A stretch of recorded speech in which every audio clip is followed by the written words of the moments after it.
Jamul Casino Resort Padres postgame show continues here on the Padres Radio Network. Sam Levitt with you inside the loft here at the Western Metal Building at Petco Park as we wrap this one up. Padres fall 5-0. We've got some excited fans here. Tina, you said your name was? All right, Tina is here. Hi, Tina. Tina, you're on YouTube right there. Okay. All right, Tina saying hello here on our post-game coverage inside the Western Metal Building as everybody finishes up having a nice time here at Petco Park tonight. 42,000 plus in the building, 26 sellout of the season. So as always, the fans brought it once again. Was not a whole lot to cheer about in this game. We will break down each and every aspect of it. We'll hear from Craig Stammen coming up in just a little bit as well. Let's break down this series opener, how it went down on a Friday night in downtown San Diego. Which moments determine the outcome of today's game? We'll paint you a picture with our game highlights on the Padres Radio Network. Our starting pitching matchup here tonight, Michael King on the mound for the Padres, Christian Scott on the mound for the New York Mets. King tossed the 1-2-3 top of the first inning. Fernando Tatis Jr. singled to begin the bottom half of the inning, but then Scott got a fly out from Gavin Sheets, a ground ball double play off the bat of Manny Machado. Padres did not score. We had a scoreless game going to the top of the second. The Mets' Jared Young led off. Now the payoff pitch on the way, and Young swings, launches it in the air deep to right field. Fernando going to turn around and watch this thing go. A long home run to right. Third of the year for Jared Young. And the Met cleanup hitter will give them a 1-0 lead here in the top of the second inning.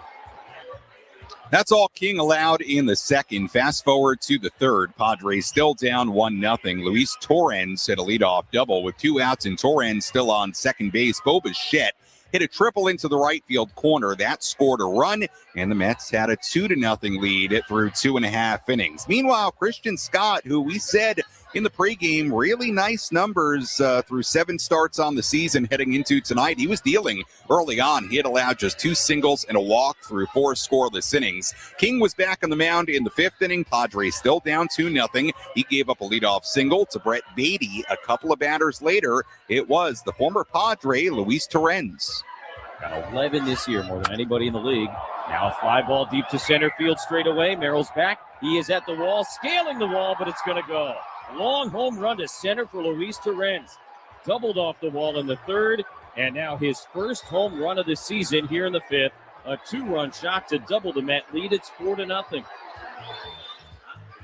Padres trailing 4-0 after 5 innings. And to be honest with you, from that point, there was not a whole lot of action in this game. King got through 6 innings with the score still 4-0. Padres had their real lone threat of the night in the 6th when they put runners on first and third with 2 men away. Scott came out of the game. Huascar Brazaban came in. He struck out Ty France to end the inning. David Morgan came in after being added to the roster earlier today, recalled from AAA El Paso when Jeremiah Estrada was put on the IL today. Morgan came in out of the bullpen, pitched 2 scoreless innings of relief. Brazaban pitched the scoreless 7th inning for the Mets. Luke Weaver did the same in the 8th inning. Padres were down 4-0 going to the 9th inning. Mason Miller came in. He'd only pitched once in the Padres' last 10 games, so presumably the Padres just trying to get him some work. He would end up giving up a 1-out single to A.J. Ewing. Ewing stole second. He stole third. Miller struck out a batter, but then Brett Beatty hit a 2-out RBI single to give the Mets a 5-0 lead. It was A.J. Minter who came in, pitched a scoreless 9th inning, and that was that here tonight. Final score, the Mets 5, the Padres nothing. 5 runs on 9 hits, 1 error for New York tonight. No runs, 3 hits, no errors for San Diego. The Padres dropped to 32-30. The Mets improved to 28-35. Winning pitcher here tonight was Christian Scott, who improves to 2-0. Michael King drops to 4-5 on the season. And again, the Padres lose a 6th consecutive game. They have lost 10 of their last 11. And the Padres, for a 2nd straight game, had just 1 at-bat with a runner in scoring position. All the offense for the Padres tonight, 3 singles, and they had that 1 at-bat with a runner on third base in the 6th inning. And that was about it here tonight. The offensive struggles continue. Padres shut out for the 3rd time in their last 10 games, the 7th shutout loss of the season for San Diego. We'll step aside. When we return, we'll hear from Padres manager Craig Stammen. Again, the final today, Mets 5, Padres nothing in this series opener on the Padres Radio Network.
Our Jamul Casino Resort Padres postgame show continues here on the Padres Radio Network. Sam Levitt with you inside the loft here at the Western Metal Building at Petco Park. Hey, player, need a little me time. Jamul Spa was just named one of the top 100 spas in America. Jamul Casino Resort, the Players' Place. Padres fall 5-0 to the New York Mets in this series.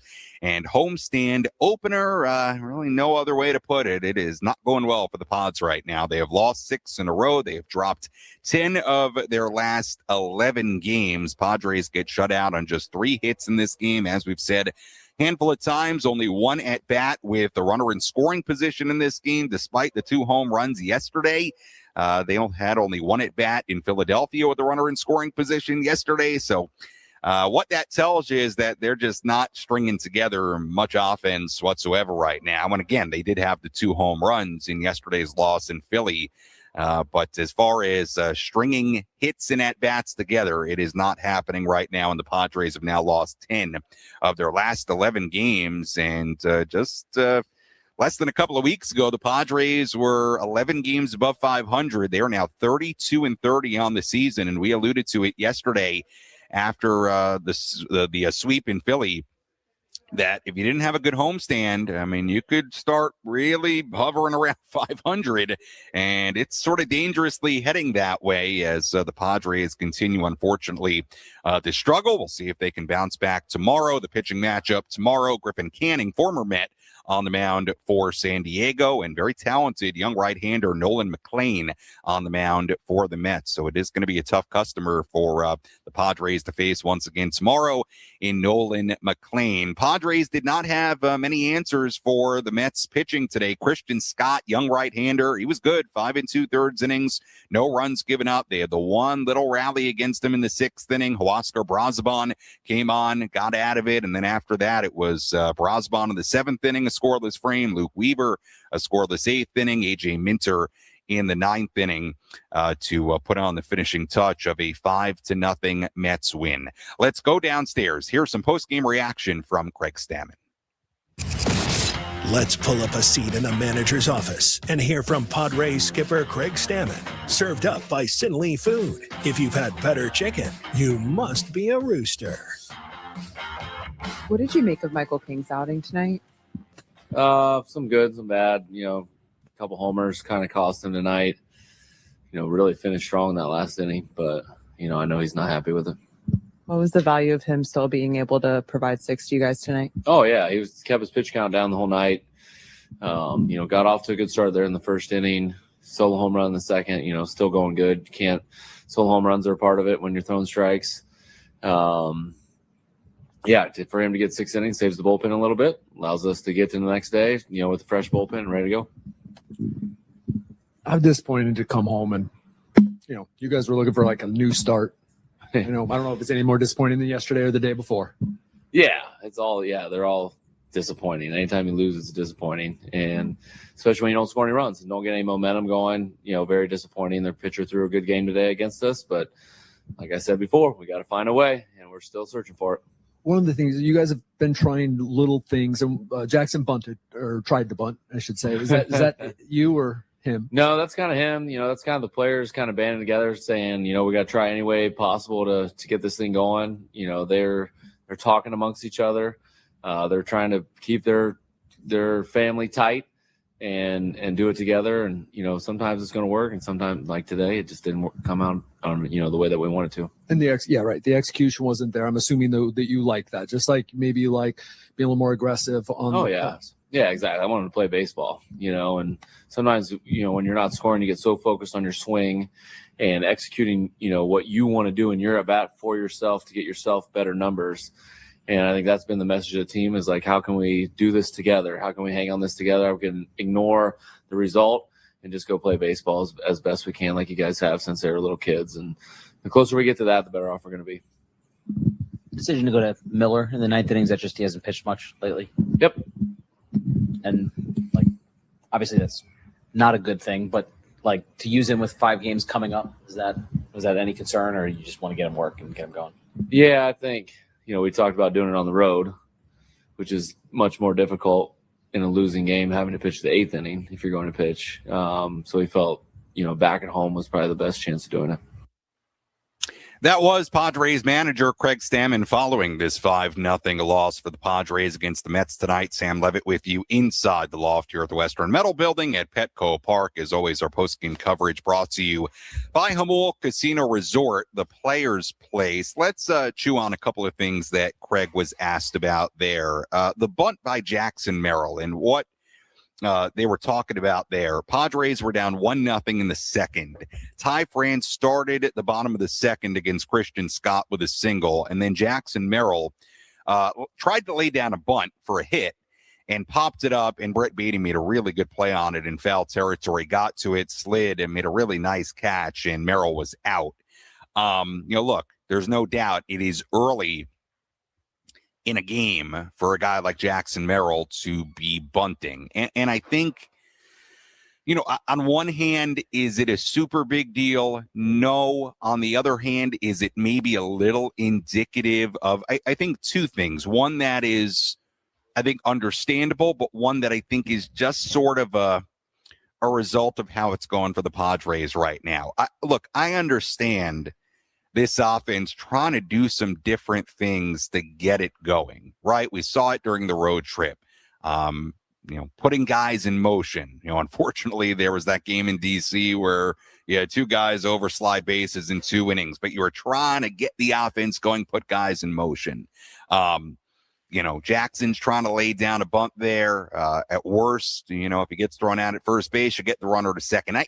I understand the thinking. Now, there is also a thought there of, hey, that's your number 5 hitter who's very capable of hitting the ball out of the ballpark or, swinging and sending one down the line for an extra base hit. And it's the second inning. You're down 1-0. Look, I understand if you're sitting there saying to yourself, hey, well, Jackson, swing away. And, look, again, you wonder if it's a little bit of just, I don't think trying to do too much is the right way to put it, but, sort of forcing the issue because it's been such a rough go for this offense. Again, on one hand, like, I applaud it and I understand it. On the other hand, I understand if you're sitting there, watching it tonight going, man, it's so early to be for your number 5 hitter to be laying down bunts, even trying to bunt for a hit. So, look, these are the kinds of things that I think happen and get debated when you are just not scoring. Guess what? You're scoring runs as a team, as a unit. I mean, we're not focused on it. And we've talked about it so much. More offense would cover up so many things and create the margin for error being so much bigger than it currently is. So, look, there were questions there about the Merrill bunt. Am I looking at a bunt attempt in the second inning and saying that's why the Padres lost the game? Absolutely not. But I do think it is, maybe a little bit of a good example of, the forcing of the issue to try to get something going, which on one hand you can applaud. On the other hand, you can look at it and say you're down a run in the second inning, swing away. You might hit one down the line. You might hit a home run. I mean, you're a guy who's certainly capable of doing that. Look, I totally understood why the Padres went to Mason Miller in the 9th inning. Now, I told you in our What to Watch For segment pregame today, I said, hey, can the Padres get Miller in a game? And I was saying it in the context of get him in a game for like a save situation with a lead.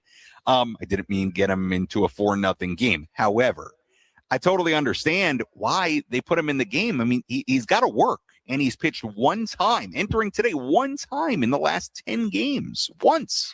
It was last Friday.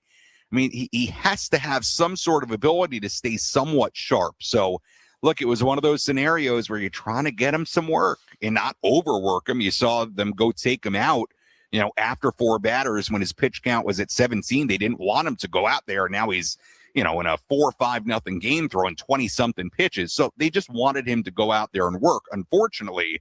And it's just sort of the way things are going right now. Mason Miller, who never gives up runs, gives up a run in the 9th inning. So his ERA goes up, of course, with the way things are going right now. That happens. But I got it. Now, there was the question there by AJ Cassavell of essentially it was, do you have a little thought into doing that when you have 5 more games in a row here? Because look, you're not going to throw Mason in all likelihood 3 straight days. So let's say you use him tomorrow. Well, you may not have him for Sunday. So there is the risk of doing that. However, I do totally understand having to just get him in a game and get him some work and keep him somewhat sharp. And you know what? The fact that he gave up a couple of hits today for a guy that so rarely gives up hits and gives up runs, maybe that was a little bit of the rust for Mason Miller. I mean, this guy's barely pitched lately. Not his fault, but he's barely pitched. And look, there is the argument to say, you know what? Go get him some work. And if he's got rust to knock off, let him go do it in a 4-0 game rather than doing it in a 1-run game in a save situation. So look, it's not perfect to have Mason go out there. It's not in a 4-0 game, but that's sort of the situation the Padres find themselves in right now. And again, we can talk about bunts and Mason Miller pitching and Michael King having an up and down outing. Wasn't his best. The home runs hurt him. We can talk about all of that for the next 45 minutes.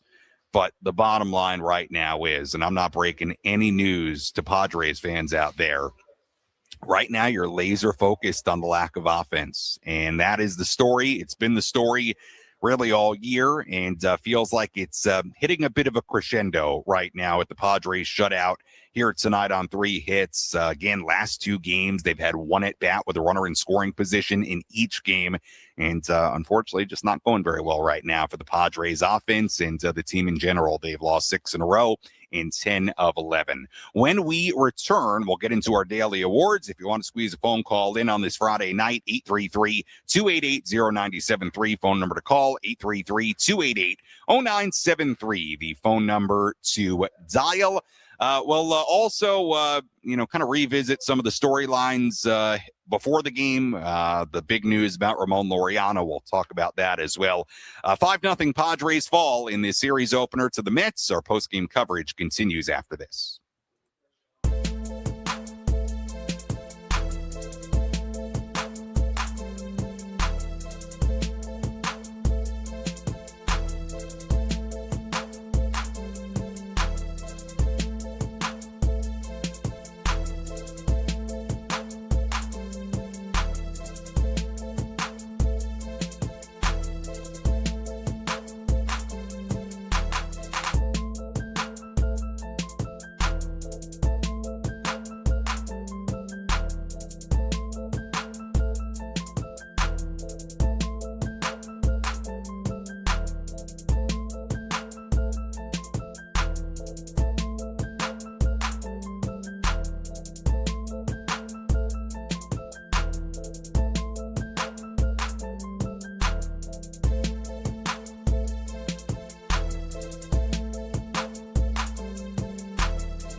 Our Jamul Casino Resort Padres postgame show continues here on the Padres Radio Network. Sam Levitt with you inside the loft here at the Western Metal Building at Petco Park. Final score here today, Mets 5 and the Padres nothing. It's the Padres lose this series opener. They have lost a 6th consecutive game.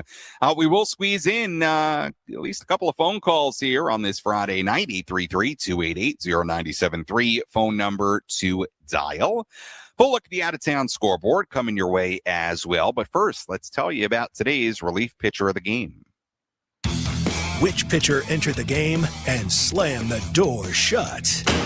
This is today's relief pitcher of the game, brought to you by San Diego criminal defense attorney David P. Shapiro. We help good people regain control of their future when charged with a crime. Learn more at davidpshapirolaw.com.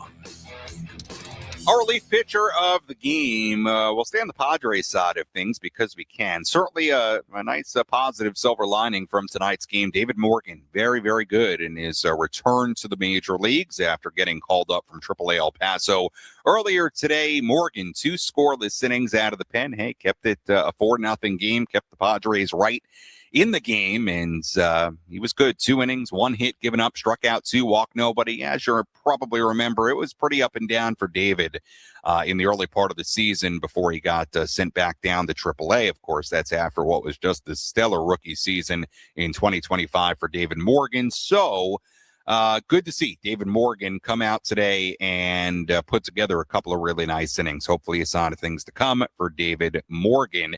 Now, David Morgan was activated today, called up from AAA today because the Padres put Jeremiah Estrada on the IL with right knee inflammation. So it doesn't sound overly serious based on what Craig Stammen said earlier today, but he did go on the IL, was bothering him, so he goes on the IL with right knee inflammation. David Morgan gets called up. We'll see how long it takes Estrada to get back. And that was the, I would say, more minor injury news of the day, because the big injury news of the day, and look, you might just be tuning in, joining us, coming home from the game, not heard the news. Ramon Laureano had right hip surgery today. Padres announced to repair a torn labrum.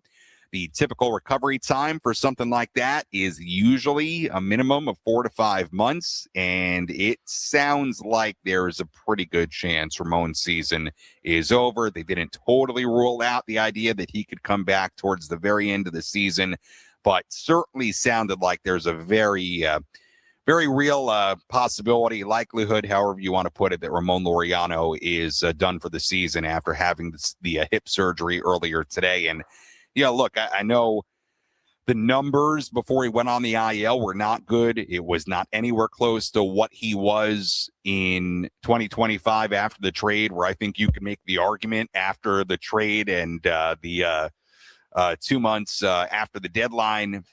I think you could make the argument that he was this team's best hitter through the end of the season. But, look, I guess that you look at now the injury, and I certainly wonder if, man, maybe that was it. Why he was just nowhere close to that player, because he was hurt. And the interesting thing about it, this is something that he's dealt with for a long time, as far back as 2021, apparently, and something he's just played through and had treatment for, and apparently it just got so bad that he felt like he had to have surgery on it, and did have surgery on it. So again, sounds like he's likely done for the season, and it's unfortunate because, look, that's your starting left fielder and somebody that you were relying upon heavily and had very high expectations for heading into the year, and now he's not going to be a part of things for pretty much the rest of the season, if not the entire rest of the season. So it is unfortunate. Thought Ramon did such a nice job last year, and I thought personality-wise fit in really well. He's a tough player. It's unfortunate, but unfortunately he's not going to have the impact that you expected him to have in 2026. All right, before we hit the phones, let's tell you about the Padres' heart of the order. Let's take the pulse of the Padres and check in on the Heart of the Order, presented by Palomar Health, the official healthcare provider of 97.3 The Fan. Palomar Health, leading with heart for every patient. Palomar Health is reimagining healthcare. Part of the order here today, Manny, Ty France, and Jackson Merrill. They were a combined 2 for 12. Manny had a single. He was 1 for 4. Ty France had a single. He was 1 for 4. Jackson Merrill, an 0 for today. So 2 for 12 combined. Not a whole lot doing for the heart of the order, the 3, 4, 5 spots, but wasn't a whole lot doing for the Padres offense today as they get shut out on 3 hits. All right, let's hit the phones here, get a couple in. Look, I don't pretend to have the answers right now. I think everybody, both, let me speak for myself. And I think people kind of on the outside and who talk about this team, I think everybody's sort of searching for answers right now and hoping and wondering when things, especially offensively, are going to turn around. So I don't promise to have the answers, but as always, I'm here to provide emotional support, if you will, to be a listener, if you will. And hear what you have to say. Let's begin on the phones here. Let's go to Zach in San Diego calling in. Zach, you're on the Padres Radio Network on this Friday night. Welcome in. Good evening, Sammy. Wife and I went down to the game tonight. It was not the best experience or watch, but I had a couple thoughts for you if I could real quick. Mm-hmm. So I know AC, just kind of questioned Stammen on Merrill Bunting. They had a stat on the Jumbotron that his home run the day before yesterday was the hardest hit ball he's hit all season. And then his next at bat, he's coming up trying to lay down a butt in the second inning.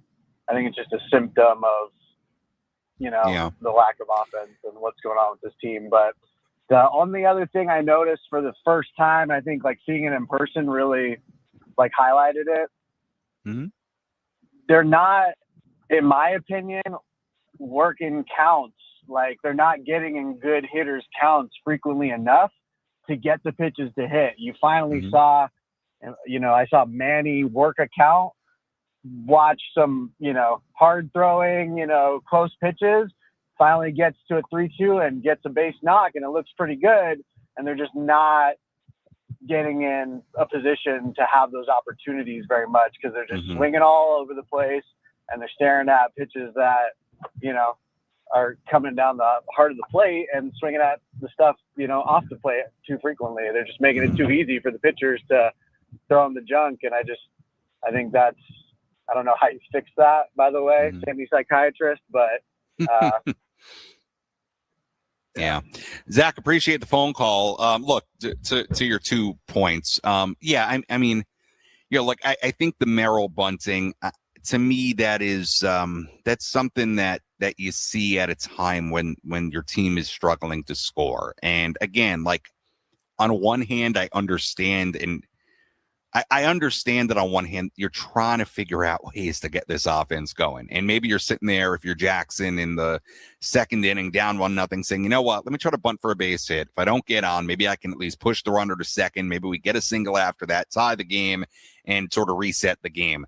But again, when, to your point, you just did a home run, your last at-bat yesterday, your hardest hit ball of the year, and we know what Jackson's capable of, it is very early to be bunting out of the number 5 spot. And again, I understand it, but there's the flip side of it too. Look, I never try to be hitting guru. Look, it seems like there are a lot of issues offensively. To me, again, I'm not a hitting guru, and I never pretend to be. Just feels like a lot of the times they aren't punishing mistakes. They aren't punishing the pitches they should punish, and you hope that turns around at some point soon. Hey, look, it's something you got to do as an offense when opposing pitchers make mistakes. Find ways to make them pay for it, and hopefully that comes soon. Let's go to Jordan in Mission Valley. Hi, Jordan. You're on the Padres Radio Network on this Friday night. Hi, Sam. So hey. I don't. Hi, how are you? I don't want to say bad things, but 2026, and so the Texas League is a hitting league, correct? You know what? I worked in the Texas League a long time, so I'm actually very well qualified to answer that. The Texas League, I would say, is middle of the road. There are ballparks that are really big. Like, for example, the Wolf in San Antonio, where the Padres AA affiliate plays, is a big ballpark that is not an easy place to hit. There are other parks that are easier to hit at. So it's a bit of both, I would say. Even the AAA. So my thing with this is, so David Morgan in AAA this year, 0-4, a 7 ERA. Also, Salas doing decent. We have no better relievers than AAA right now? Well, Jordan, I'm trying to understand. You're saying you would have rather have seen somebody else come up other than Morgan? Absolutely. He is 0-4 with a 7 ERA. Yeah, I mean, Jordan, I appreciate the phone call. I mean, look, you got to call it when Estrada goes on the IL. You got to call up somebody on the 40-man roster. David Morgan. I mean, let's be a little fair here. David Morgan had a really good year last year. He struggled at the start of the year. I'm not telling you he didn't struggle. He did. It was nowhere close to what he was his rookie campaign. But to me, he is the logical guy to come up. Number one, you got to bring up somebody on the 40-man. Number two, I mean, Morgan has, I think, shown you enough to believe that this guy could be a solid big league reliever. And I don't, especially his numbers at AAA, like I don't put a whole lot of stock into that. So, and by the way, here tonight, Morgan, was he the problem? I mean, he went 2 scoreless innings and kept you in the game. So to me, he's the logical guy that's going to come up when there was a need in the bullpen. So I have no problem with that. And look, you can't just start, clearing spots on the 40-man, and you got to bring up a guy on the 40-man when you're putting somebody on the IL. Morgan's a logical call-up. I think he deserves it based on what he's done. And to be honest with you, like in another sense, number one, he wasn't the problem tonight, but also like when we're talking about issues facing the Padres right now, Jordan, I'm going to be honest with you, like David Morgan is far from top of the priority list right now based on what's going on. Let's squeeze in one more phone call here. Let's go to Josh in San Diego. Hi, Josh. You're on the Jamul Casino Resort Padres postgame show with Sam Levitt. Go ahead. Hey, Sammy, I love the show. We don't deserve you, honestly. I hope you don't trade to the Mets or something. But definitely appreciate you. You say the Knicks? Trade to the Nets or the Knicks. I hope we don't trade you there either. The Knicks, Knicks are 2-0. I picked them in 4. They're 2-0. How about that? Yeah. Congrats. It's a good team, unlike our baseball team right now. Listen, I don't have much to say about the baseball of it all. I'm not an expert. I'm just a fan. Yeah. Season ticket holder. I don't know how many more of these games I can do, honestly. Going there tonight was a pretty rough experience. Just watching the same old thing, inning after inning. And I don't know how many more of those games I can do before I start selling off. So it's just a note on the experience of it all. I know it's a fun time with the music and everything else they try to do around the baseball itself. But man, it's a tough time right now watching these guys go out there and just kind of do the same thing inning after inning. So that's all I had to say. It was a pretty bad time tonight, and I would draw a contrast. I was looking at the record of the 2024 team, which in retrospect, man, we were lucky. They were like 2 games under 500 at this time last year. Yeah. Look, but it felt so much more fun. So that I would draw that difference between those 2 teams.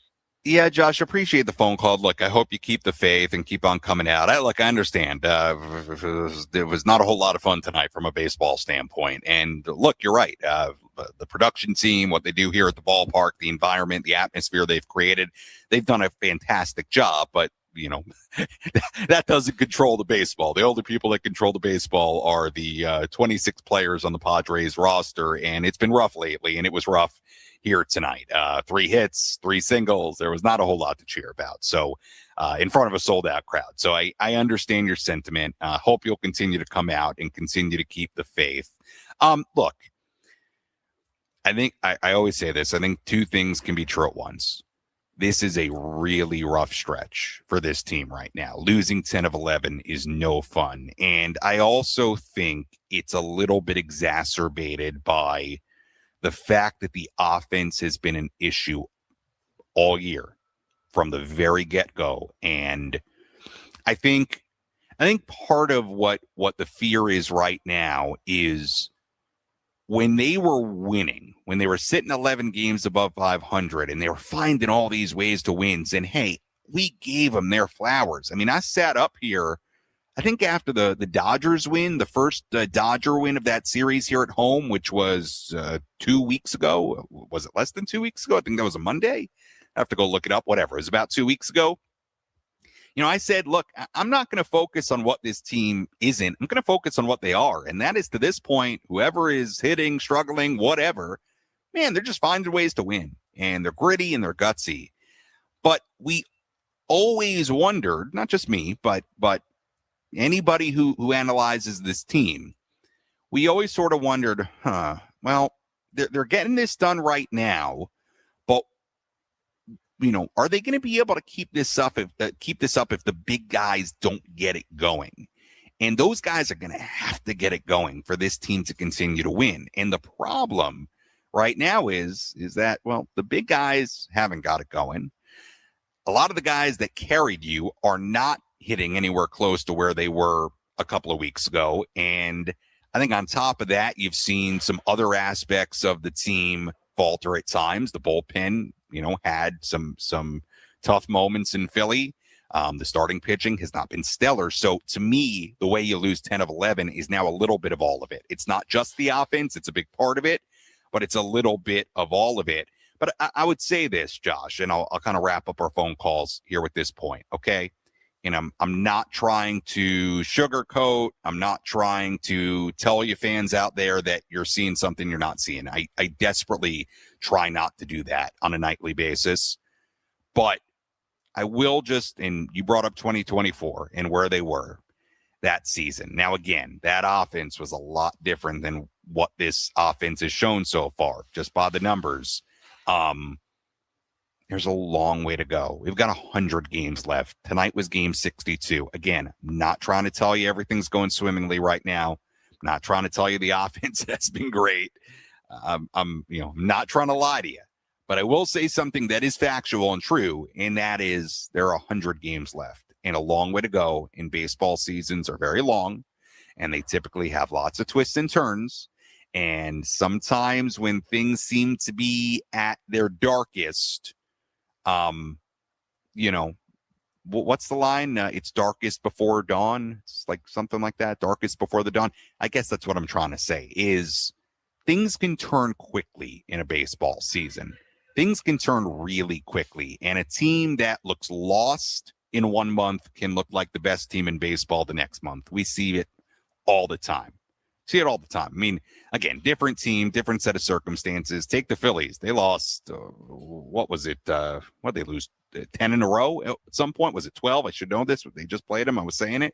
But, I mean, they were well below 500, playing horribly. Their manager gets fired. And guess what? They've sort of righted the ship by early June. And now they look like they're right around where they should be and where you think they were going this year. So, again, not trying to, lie to you here, but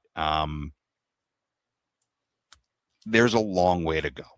There's a long, long way to go. We got 100 games left.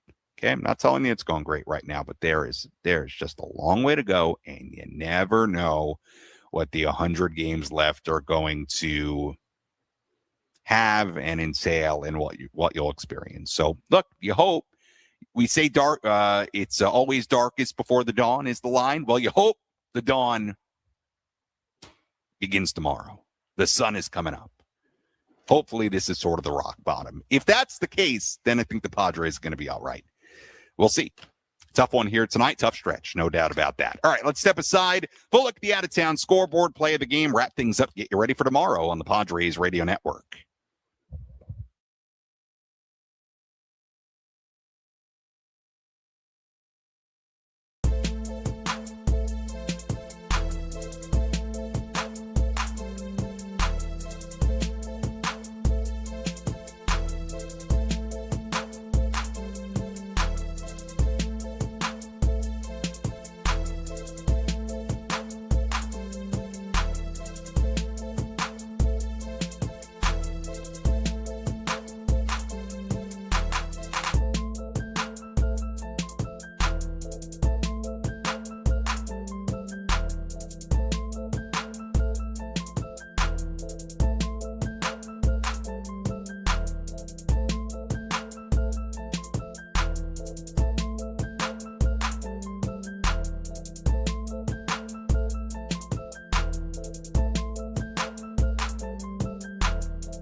Our Jamul Casino Resort Padres postgame show continues here on the Padres Radio Network. Sam Levitt with you inside the loft here at the Western Metal Building. Hey, player with a top 100 spa, an epic rooftop pool, and Lux Hotel Suites. Jamul Casino Resort is the mini vacay you need. The Players Place. Padres fall 5-0 to the Mets in this series opener. Game 2 of this series tomorrow at 7:10. We'll preview tomorrow's game coming up in just a little bit. Let's take a full look at the out-of-town scoreboard. Let's take a trip around the bigs to highlight the scores that matter most with our out-of-town scoreboard. Presented by Jensen Premium Beef Patties. Always a hit for grilling. We take a look at the out-of-town scoreboard. Everything has gone final on this Friday night. Giants earlier today, they beat up on the Cubbies 18-3. How about Matt Chapman had 8 RBIs in that game? Giants had a grand total of 19 hits. Cubs are going through it right now, too. They've dropped to 2 games below 500 as well, just like the Padres. They're 33-31. The Phillies beat the White Sox 8-6 in Philadelphia earlier today. For the Phillies, in that one, Adolis Garcia, Brandon Marsh hit home runs. Tigers beat the Mariners 7-3 in Detroit. The Red Sox beat the Yankees 5-3 in New York. Yankees got some bad news earlier today. Aaron Judge will be out 4 to 6 weeks at least with a fractured rib.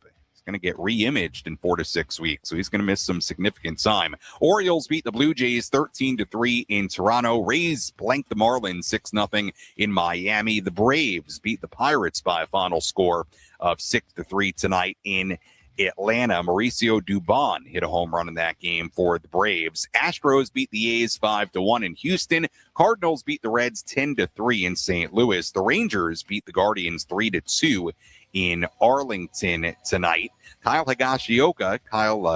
Corey Seager, Kyle's his brother. Corey Seager, Kyle Higashioka hitting home runs in that game for the Rangers. The Twins beat the Royals 5-3 in Minnesota. Brewers beat the Rockies in 10, 9-7.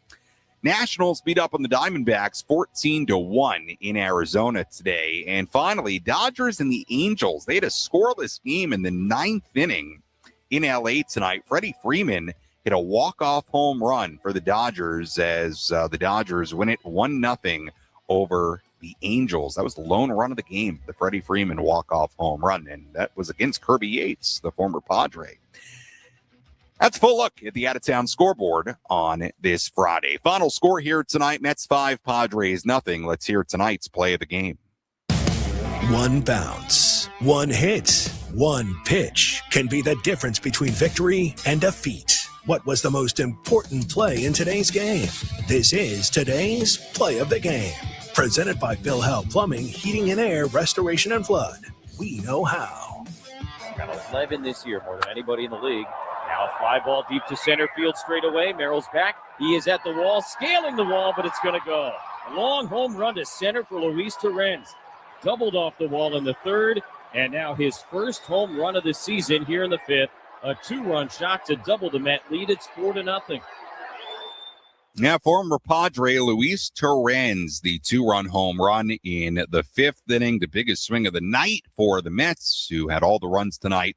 And unfortunately, that was our play of the game. The former Padre traded to Seattle in 2020, and to his credit, has found a home with the Mets. Actually got a contract extension earlier this season. So a nice moment for him. Like Jesse said, first home run of the season, but that was unfortunately our play of the game as the Padres get shut out 5-0 on this Friday night. Taking a look ahead to tomorrow, game 2 of this 3-game series. First pitch tomorrow, a little bit later than usual, 7:10 p.m. first pitch. Our pregame coverage will begin at 6:10. Right-hander Nolan McLean on the mound for the Mets tomorrow. Former Met right-hander Griffin Canning on the mound for the Padres. As always, if you missed any portion of our postgame coverage, you can go back and listen to all of it on the Inside San Diego Baseball podcast, available on the free Odyssey app or wherever you find your podcasts. You can also go back on the 97.3 The Fan YouTube channel and watch any portion of our post game there as well. A look at the final totals here tonight. For the Mets, 5 runs, 9 hits, 1 error. They left on 3. For the Padres, no runs, 3 hits, no errors. They left on 5. Winning pitcher tonight, Christian Scott, who improves to 2-0. The losing pitcher was Michael King, who drops to a record of 4-5. Time of game, 2 hours and 26 minutes. And the crowd here at Petco Park tonight in downtown San Diego, the 26th sellout of the season. Padres fans continue to bring it, continue to show up, continue to make a lot of noise. Hopefully a little bit more to cheer about tomorrow. The crowd here tonight, 42,159. Once again, first pitch tomorrow, 7:10 p.m. pregame coverage from right here inside the Western Metal Building begins at 6:10. Until then, for our great studio coordinator, Nick Danucci, I'm Sam Levitt saying so long and good night from Petco Park. Again, the final score tonight, the New York Mets 5 and the San Diego Padres 0. We'll talk to you tomorrow on the Padres Radio Network. Have a great rest of your Friday night.